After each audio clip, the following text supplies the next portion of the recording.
حضرت ابراہیم علیہ السلام کی نسل و ذریت سے تھے۔ حضرت ابراہیم علیہ السلام کی زندگی آزمائش سے بھری پڑی ہے۔ آپ دیکھیے کہ انہوں نے اپنے والد کو دین کی دعوت دی، کہا کہ آپ کیوں ان معبودوں کے چکر میں پڑے ہیں جو نہ بول سکتے ہیں نہ سن سکتے ہیں، میں آپ کو اس معبود کی طرف بلاتا ہوں جو تمام جہانوں کا رب ہے، اس کی عبادت کیجیے۔ اور پھر ان معبودوں کی جن کو وہ لوگ پوچھتے تھے، ان کے والد سمیت ان کی پوری قوم کے لوگ ان کی رذالت اور ان کی ذلت ثابت کرنے کے لیے کہ یہ کس قدر بے بس اور بے جان ہے، یہ ثابت کرنے کے لیے آپ کو معلوم ہے کہ ایک دن حضرت ابراہیم علیہ السلام ان کے مندروں میں بھی داخل ہوئے۔ جب وہاں کا کوئی میلہ تھا اور لوگوں نے حضرت ابراہیم علیہ السلام سے بھی گزارش کی، لیکن یہ نہیں گئے اور کہا کہ میرا من نہیں ہے، میں اپنے اندر بیماری محسوس کر رہا ہوں، تھا جو میلے میں نہیں گیا، اسی کا کارنامہ ہے۔ بہرحال لوگوں نے پیش کیا ان کو۔ حضرت ابراہیم علیہ السلام دیکھیے حکمت عملی، حکمت کوٹ کوٹ کر بھری تھی، حکمت سے کام لیا، کہا کہ مجھ سے کیوں پوچھتے ہو، اس سے پوچھو۔ کہا کہ تم کیسی بات کرتے ہو ابراہیم، یہ بت نہ سن سکتے ہیں نہ بول سکتے، کہ جو سن نہیں سکتے جو بول نہیں سکتے وہ معبود کیسے ہو سکتے ہیں؟ لیکن ان کی قوم نے ان کی نہیں سنی اور ان کو آگ کے حوالے کیا، اور سب سے بڑا معجزہ ظاہر ہوا۔ اللہ رب العزت کے حکم سے آگ ٹھنڈی ہو گئی۔ قلنا یا نار کونی بردا وسلاما علی ابراہیم، کہ آگ حضرت ابراہیم علیہ السلام پر ٹھنڈی ہو جائے۔ اور اتنا بڑا معجزہ دیکھ کر بھی ان کی قوم کے لوگوں نے ان کا ساتھ نہیں دیا، بلکہ ان کو وطن سے نکلنے پر مجبور کیا، اور حضرت ابراہیم علیہ السلام اپنے بھتیجے حضرت لوط علیہ السلام اور اپنی بیوی حضرت سارہ کے ساتھ اس علاقے سے نکلے۔ پھر اس کے بعد فرمایا کہ پہاڑ اور پرندے یہ سب تسبیح بیان کرتے ہیں، اور حضرت داؤد علیہ السلام جو اللہ کے نیک بندے تھے، جن کو اللہ رب العزت نے اس دنیا میں منزلت بخشی تھی، وقار بخشا تھا، اس دنیا کی بادشاہت بخشی تھی، سارے پہاڑ اور پرندے یہ سب حضرت داؤد جس طرح اللہ کی تسبیح بیان کرتے ہیں ان کے ساتھ یہ سب بھی اللہ کی تسبیح بیان کرتے ہیں۔ پھر حضرت داؤد علیہ السلام کے بارے میں بتایا کہ اللہ رب العزت نے ان کے لیے لوہے کو نرم بنا دیا تھا، اور یہ لوہے سے مختلف قسم کے اوزار بناتے تھے۔ اللہ رب العزت نے ان کے لیے ہوا کو مسخر کر دیا تھا، اور یہ سمندر میں بآسانی سفر کرتے تھے۔ زمین کی بہت ساری مخلوقات پر ان کا کنٹرول تھا۔ ان کے بیٹے حضرت سلیمان جن کو اللہ رب العزت نے جناتوں پر کنٹرول دیا تھا، لیکن یہ ساری قدرت پانے کے بعد بھی وہ اکڑ نہیں گئے، تکبر میں نہیں آئے، بلکہ اللہ رب العزت کی حمد و ثنا بیان کرتے رہے۔ اور حضرت سلیمان علیہ السلام کے بارے میں ہے کہ وہ پرندوں کی بولیاں بھی سمجھتے تھے، دیگر مخلوقات کی بولیاں بھی سمجھتے تھے۔ اس طرح پے در پے کئی انبیاء کا تذکرہ کیا، حضرت یونس علیہ السلام کا بھی تذکرہ کیا، اور ان کی اس دعا کا بھی تذکرہ کیا۔ حضرت یونس علیہ السلام کا معاملہ یہ تھا کہ وہ اپنی قوم کو سمجھاتے رہے، یہاں تک کہ قوم نے نہ مانا، لیکن اللہ رب العزت کا بھی نکلنے کا حکم نہیں ہوا تھا بستی چھوڑ کر، اور یہ بستی چھوڑ کر نکل گئے۔ اور پھر آپ کو معلوم ہے کہ کشتی میں جا کر سوار ہوئے ہیں، اور کشتی ڈگمگانے لگی۔ کشتی والوں نے کہا کہ ہم میں سے ایک شخص گنہگار ہے، لہذا حضرت یونس علیہ السلام کو سمندر کے حوالے کر دیا گیا۔ ادھر ان کی قوم نے رونا دھونا مچایا عذاب کو دیکھ کر، چونکہ نبی نے دعا کر دی تھی، اور نبی کی دعا اللہ رب العزت قبول کرتا ہے۔ تو چونکہ ان کی معافی تلافی کی وجہ سے اللہ رب العزت کو ان پر رحم آیا، اس وجہ سے اللہ رب العزت نے حضرت یونس علیہ السلام کی قوم سے عذاب کو ٹال دیا، اور حضرت یونس علیہ السلام کو ایک مچھلی نے نگل لیا، اور مسلسل زمانے تک حضرت یونس علیہ السلام اس کے پیٹ میں رہے اور دعا کرتے رہے، لا الہ الا انت سبحانک انی کنت من الظالمین، اللہ رب العزت نہیں ہے سوائے تیرے کوئی معبود، اور ظالمین میں سے میں ہی ہوں۔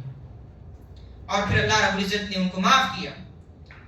تو گویا اللہ رب العزت کا کتنا ہی فرما بردار بندہ ہو، اگر اس سے غلطی ہوئی ہے تو اللہ رب العزت اس کی پکڑ کرتا ہے۔ پھر اس کے بعد فرمایا کہ اللہ کے نبی صلی اللہ علیہ وسلم کی ذات یہ کسی خاص قبیلے، کسی خاص شخص، کسی خاص صرف مسلمانوں کے لیے، صرف اہل عرب کے لیے، کسی خاص معاشرے کے لیے نہیں، بلکہ وما ارسلناک الا رحمۃ للعالمین، ساری دنیا کے لیے اللہ کے نبی صلی اللہ علیہ وسلم کو رحمت بنا کر بھیجا گیا ہے۔ پھر اس کے بعد پھر توحید کے دلائل دیے کہ آسمان اور زمین کو اللہ رب العزت نے کھلواڑ کے طور پر نہیں بنایا، وما خلقنا السماء والارض وما بینہما لاعبین۔ پھر اس کے بعد ایک بڑی حکمت کی بات کی کہ جو لوگ خدائی کا دعویٰ کرتے ہیں ان کا ٹھکانہ جہنم ہے۔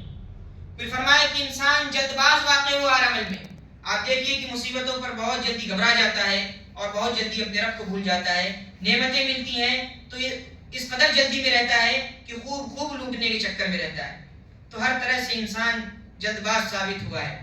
پھر فرمایا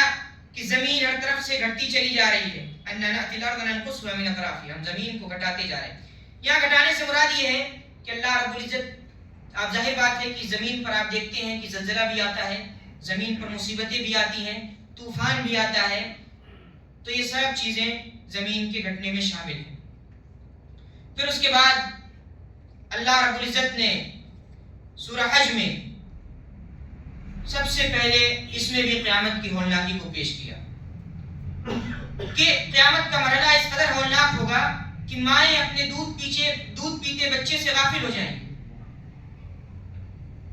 اور اس قدر ہولناکی ہوگی کہ اگر عورتیں حاملہ ہوں گی تو اپنے حمل کو گرا دیں گی، اور لوگ نشے میں ہوں گے، یعنی اس کی ہولناکی سے لوگ اس قدر نظر آئیں گے کہ جیسے نشے میں دھت ہوں۔ تو اس دن سے وہی لوگ محفوظ رہیں گے،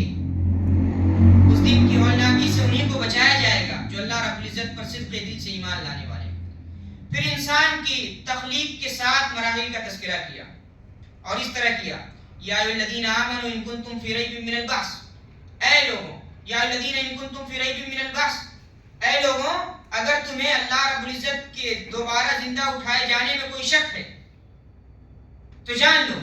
کہ فإنا خلقناکم من تراب، کہ اللہ رب العزت نے تم کو پیدا کیا ہے مٹی سے، ثم من نطفہ، پھر پوری انسانیت کی نسل کو چلایا ہے نطفے سے، پھر کیا ہوا، وہ نطفہ جا کے رحم مادر میں ٹھہرتا ہے، ثم من علقہ، پھر اس نطفے سے ایک لوتھڑا خون کی شکل میں، جونک کی شکل میں نظر آتا ہے، ثم من مضغۃ مخلقۃ وغیر مخلقہ، پھر اس سے بوٹی کی شکل اختیار کرتا ہے،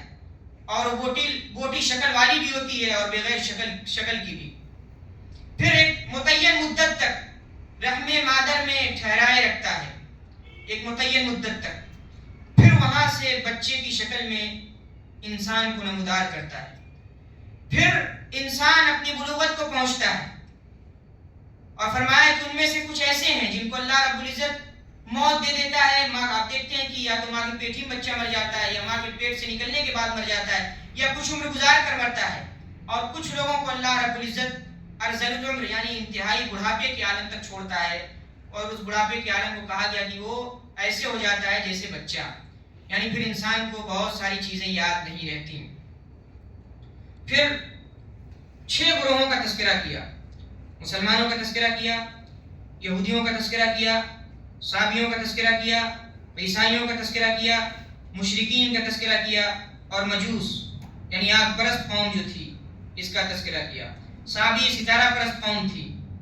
اور پھر اس کے بعد حضرت ابراہیم علیہ السلام کو اللہ رب العزت نے جو حکم دیا اس کا بھی تذکرہ ہے، چونکہ سورہ حج ہے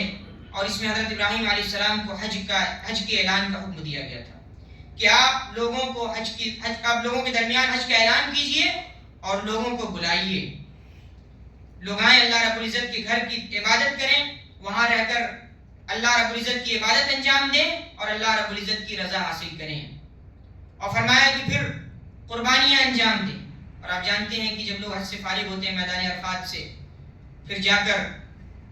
مزدلفہ میں اپنی عبادت انجام دیتے ہیں اور پھر اگلے دن قربانی کرتے ہیں،